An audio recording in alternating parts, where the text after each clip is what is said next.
Assalamualaikum warahmatullahi wabarakatuh. Sahabat Hasanah, tahukah kalian kenapa Allah menciptakan mulut di depan? Tujuannya adalah supaya kita tidak membicarakan orang lain di belakang. Maka kita diingatkan oleh Allah Subhanahu wa taala dalam surat Al-Hujurat ayat 12. Allah Subhanahu wa taala berfirman, "Ya ayyuhallazina amanu ijtanibu katsiran minadh-dhon. Inna ba'dadh-dhonni ismun. Wa fala tajassasu wa la yaghtab ba'dukum ba'da." Allah Subhanahu wa taala berfirman, "Wahai orang-orang yang beriman, jauhilah dari kalian berprasangka." Kenapa? Karena dari sebagian berprasangka itu adalah dosa.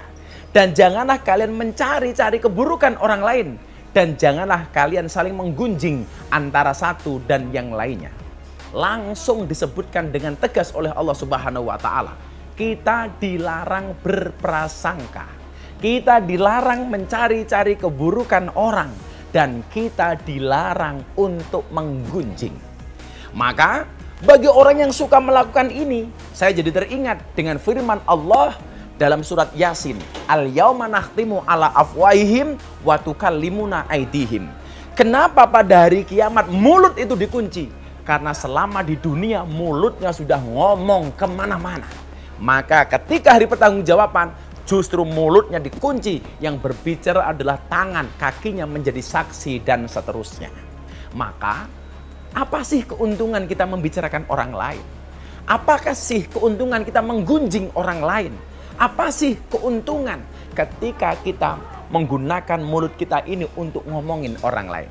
Maka satu saat Rasulullah Muhammad SAW bertanya kepada para sahabat, "Atadruna mal ghibah?" Wahai para sahabat, kalian tahu nggak sih apa itu ghibah?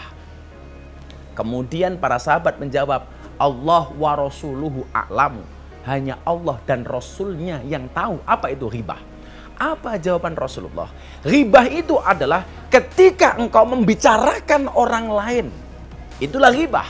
Maka kemudian para sahabat mengatakan, "Rasul, kalau yang kami bicarakan benar, apakah itu termasuk ghibah?" Rasul pun kemudian bersabda, ketika yang kamu bicarakan benar, itu jatuhnya ghibah. Dan ketika yang kamu bicarakan itu salah, maka jatuhnya adalah fitnah. Disinilah kemudian kita tidak punya celah untuk ngomongin orang, yang benar maupun yang buruk. Maka hormatilah orang lain dengan cara tidak menggunjingnya. Kenapa? Karena ketika kita membicarakan orang lain, bisa jadi melukai perasaannya.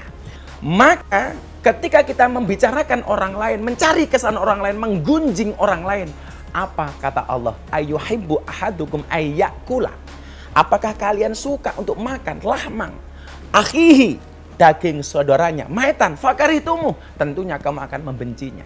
Ketika kita ngomongin orang lain, sama halnya kita memakan daging bangkai saudaranya. Maka ingat, bagaimana cara kita menghargai orang? Jangan pernah menggunjing orang lain. Anda pengen tidak digunjing oleh orang, caranya adalah dengan cara tidak menggunjing orang lain. Tapi Gus Miftah punya quote nih, ketika kemudian saya digunjing, ketika saya diomongkan orang di belakang saya selalu mengatakan apa? Ketika ada orang membicarakan kekuranganmu, tersenyumlah. Kenapa? Karena kekuranganmu saja diperhatikan, apalagi kelebihanmu. Terima kasih. Assalamualaikum warahmatullahi wabarakatuh.